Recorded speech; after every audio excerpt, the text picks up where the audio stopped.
une somme est colossale. Ce mardi 17 janvier, Bertrand Decker était l'invité de Cyril Hanouna dans la célèbre émission de C8, Touche pas à mon poste.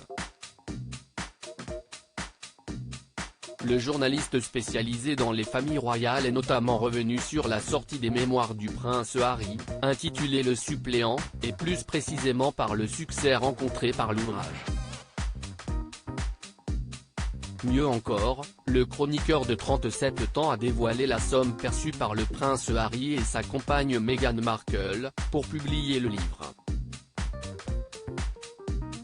Alors là, pour le livre, on parle de 20 millions d'euros, mais c'est totalement faux. Les chiffres viennent vraiment de tomber, ils ont touché 40 millions de dollars, a-t-il révélé.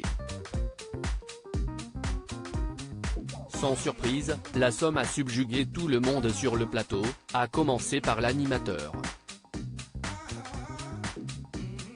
CIST 40, tu as bien entendu Cyril, c'est énorme, a surenchéri Bertrand Decker, avant de préciser la provenance de cette somme. C'est 10 millions d'exemplaires vendus, dans 16 pays. Et pour Fayard, c'est le record historique d'édition, a-t-il poursuivi, ajoutant que Fayard a proposé 1 million d'euros pour décrocher le contrat avec l'époux de Meghan Markle. Supérieur à Prince Harry, retour sur son évolution physique. Mémoire du prince Harry, le duc de Sussex est accusé de compromettre la sécurité de la famille royale malgré la grosse somme d'argent empochée. Le prince Harry pourrait néanmoins perdre ce qui est souvent considéré comme ce qu'il y a de plus cher au monde, à savoir ses proches.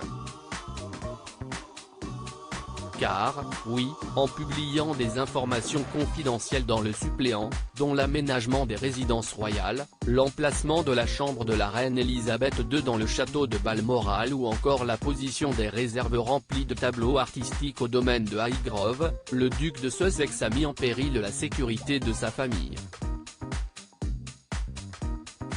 Selon Dai Davis, un ancien chef de la protection royale questionné par The Telegraph, ce samedi 14 janvier, seule info peut faire de telles révélations.